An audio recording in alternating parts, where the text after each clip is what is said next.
Well, hello everybody. Welcome back to Creating Helium. My name is Kimberly here at Creating Haley, and in today's video, we are going to do this block, this section out of this whole block.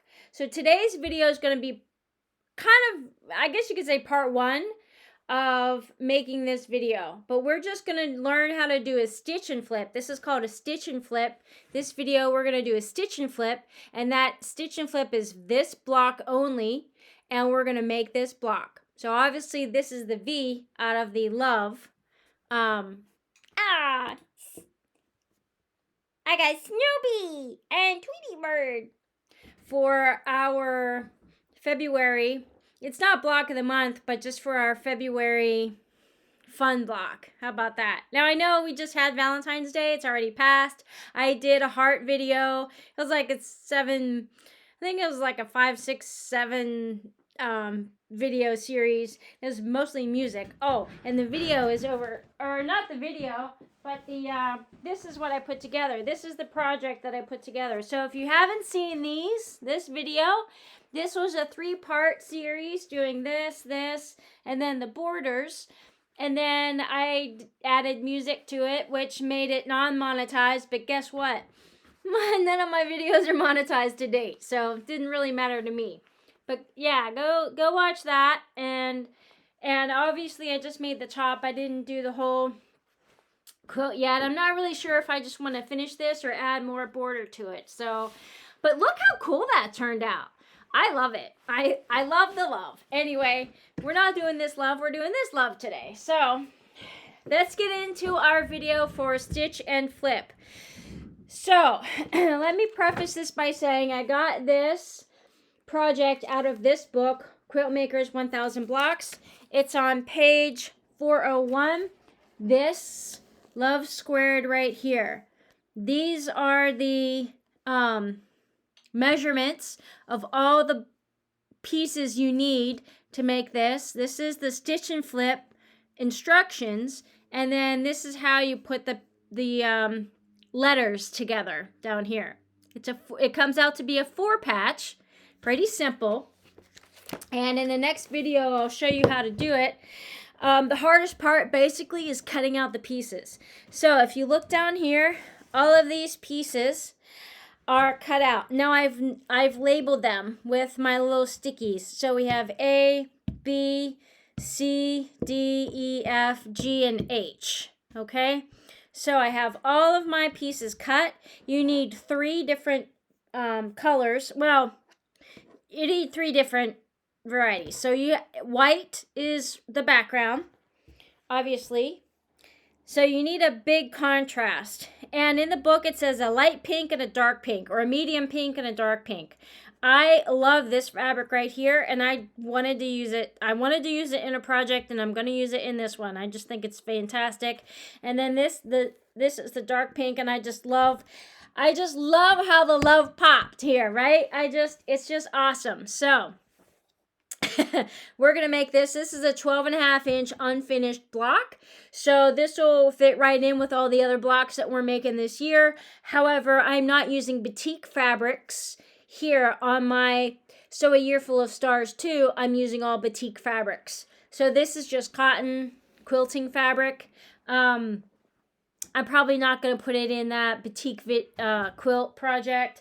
So, you know, it's just a separate standalone thing. Maybe I'll make a bunch of these. Maybe I'll make a bunch of these and put them on like the bottom, or I don't know, probably not, but yeah, it could be like a pillow. You can add borders and make make this into a pillowcase. You can make this into a bag, put this on the side of a tote bag or something. Yeah. So different projects that you can do with that. Anyway, today's video is stitch and flip. So this is a standalone video also. If you want to learn how to do a stitch and flip, we're going to do that right now. So I'm going to take this fabric. If you're following along in the book, this is A fabric, and then you're going to take B fabric. So I'm going to do this twice. So we have 2 A's, and this happens to be, for those of you who don't want to do this, the measurements don't really matter. It's just the technique.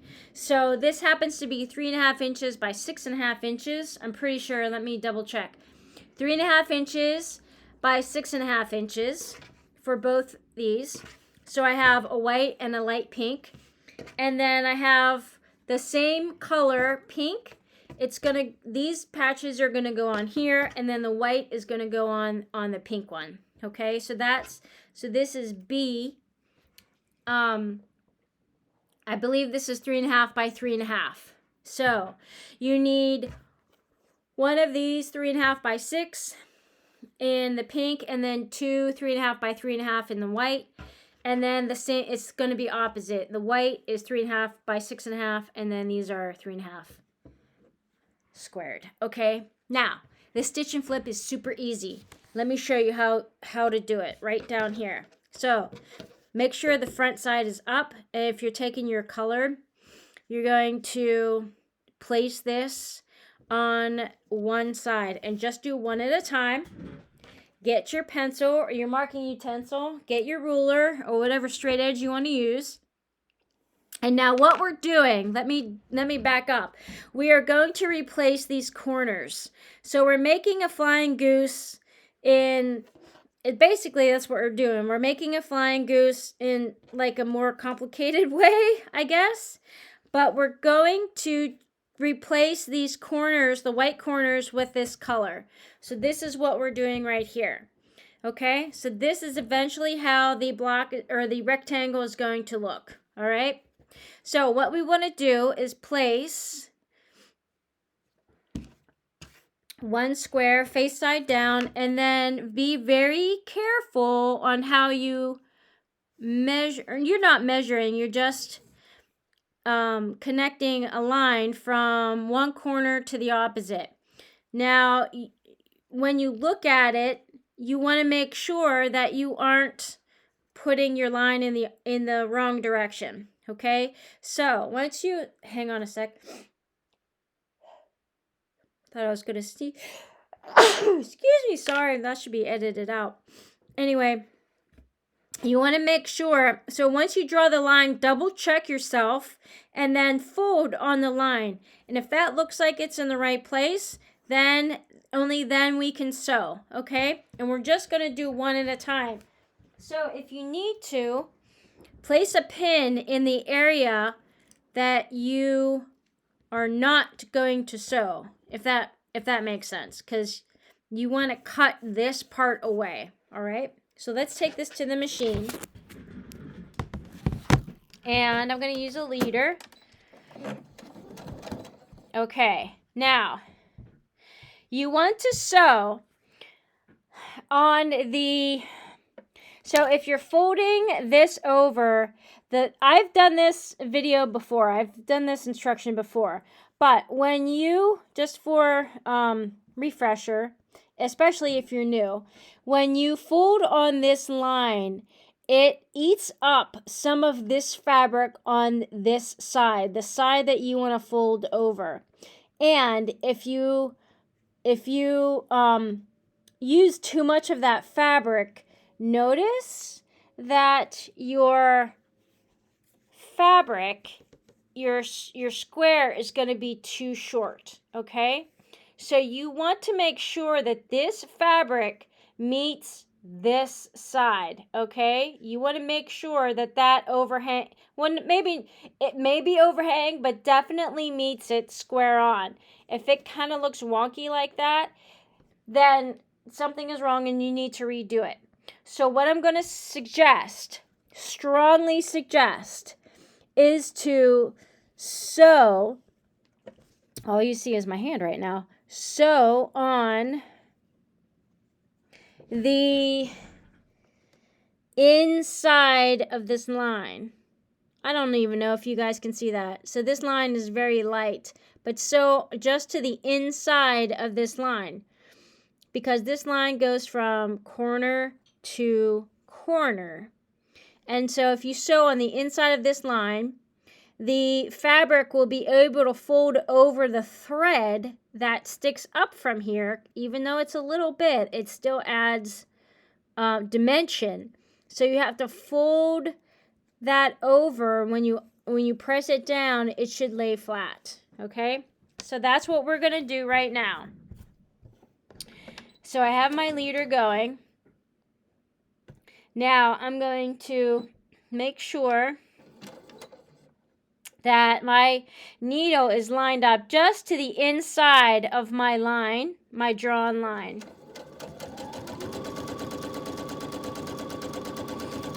Beautiful, there we go. Now let's cut this leader off. Now, so you can see that thread is just to the inside of that line, that drawn line. Now when I fold that over, I can take out the pin now because it's not necessary. But let's take this over to the iron. And when I fold it over, it lines up perfectly. Do you see how on the back? Do you see how that's a perfect lineup? And this is even overhang just even a little bit. So you can see right here where didn't sew. Here, let's put this on. See how I didn't sew right on that corner? So now that made this fabric a little wonky at the top. Now if you want to, all you have to do is reopen this, so you don't have to rip out any stitches. Just reopen this up and then follow just a little bit more into that corner and then refold that over, and then that should meet a little bit better. Right now, I'm not going to worry about this right now for me, okay? But if you want to make it more perfect, then please do, because it may make your block a little wonky, okay?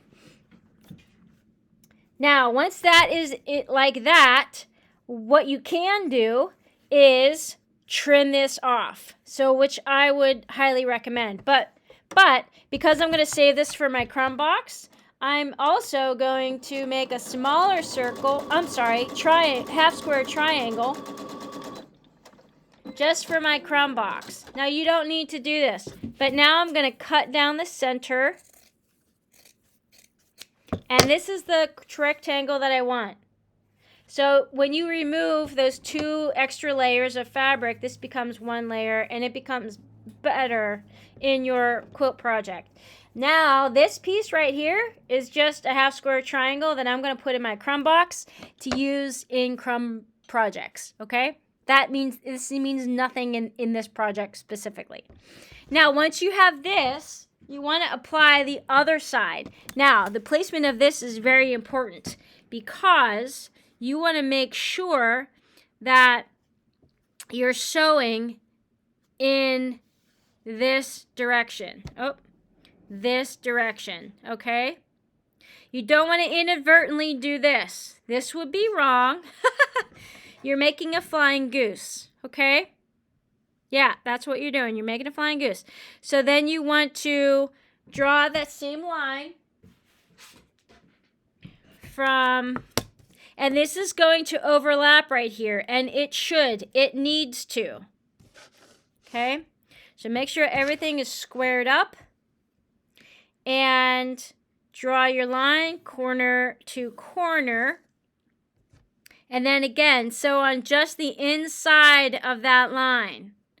Okay, now I'm not going to use a leader here. You can, but I'm just going to go for it.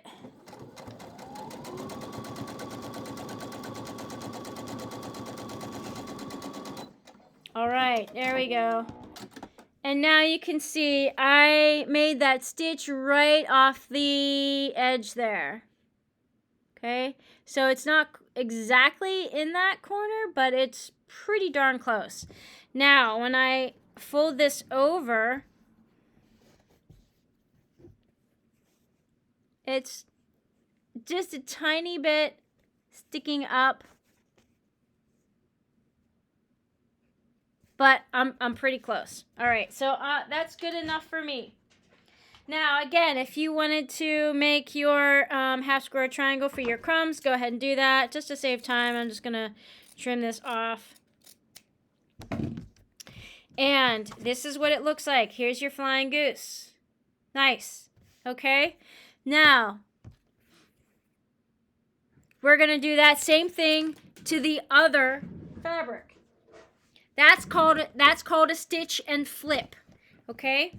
Same thing. I'm just going to do it and just show you through. Okay, so front sides down, facing each other. Draw your line. Make sure this is squared up pretty good. Like you want it to be exact. Uh-oh, I just messed it up. Okay.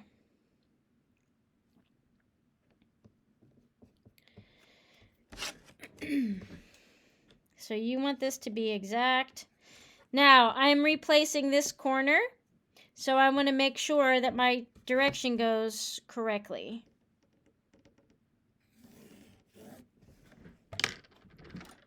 So right to the inside of that.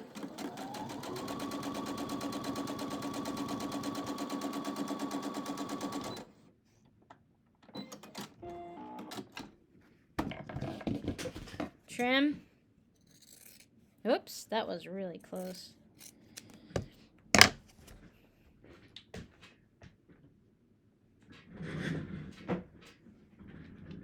Now you have to open up this edge before you sew the other one. You cannot do both at the same time. You have to do one at a time. And this corner should overlap.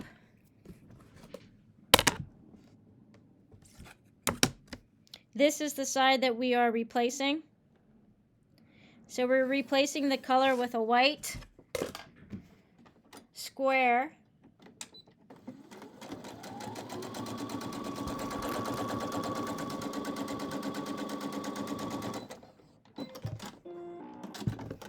Bingo.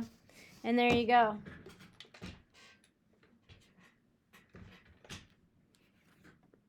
All right. And that is called a stitch and flip because this is exactly what you did. You put a piece of fabric down on top of another piece of fabric to replace that corner. So what we're doing, obviously, we are replacing this corner triangle with another color fabric. And this is how we do it. This is one way how we do it. Okay? So that you put a square down. It's a little bit of waste. So this is a waste. That's why I'm putting this part into my crumb box. Okay? That's a stitch. So you stitch and then you flip. And that's a flying goose. And there you go. There's your 2 flying geese.